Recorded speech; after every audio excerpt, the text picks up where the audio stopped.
আসসালামু আলাইকুম। আরও একটি নতুন অঙ্ক নিয়ে চলে আসলাম। তো চলুন অঙ্কটি করে ফেলি। প্রশ্নে বলা হয়েছে x square minus x equal 1 হলে x square plus 1/x square equal কত, এটা বের করতে হবে। তো চলুন আমরা অঙ্কটি করে ফেলি। এর জন্য আমরা প্রথমে এখানে এই মানটা আমরা এখান থেকে মানটা বের করব। তাহলে কি করব, প্রশ্নে দেওয়া আছে কি x square minus x equal 1 দেওয়া আছে। তাহলে এটা লিখতে পারি এক্স স্কোয়ার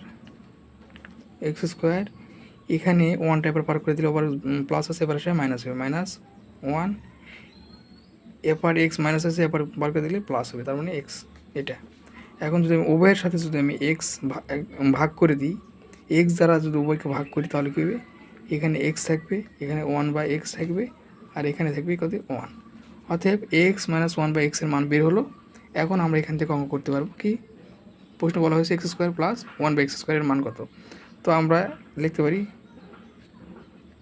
এখন দেওয়া আছে x square plus 1/x square এর মান বের করতে হবে। এর জন্য আমাদের সূত্র আছে, সূত্র আমরা ফেলাবো।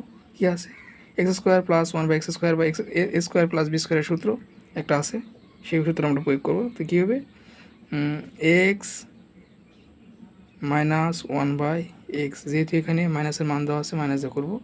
তো এটা করলে আমরা কী হবে, x minus 1/x whole square plus 2ab, এ সমান সমান কি এক্স, বি সমান সমান 1/x। এটা এখানে এক্স এক্স কাটা যাবে। এখন আমরা মানটা বসায় দেবো, এটার মান পাইছি 1 বসায় দিলাম, তার উপর স্কোয়ার, আর এখানে থাকলো 2, অতএব এখানে 1 2 3। অতএব এটাই হচ্ছে কাঙ্ক্ষিত অ্যান্সার। আপনারা অবশ্যই বুঝতে পারছেন। ধন্যবাদ সবাইকে।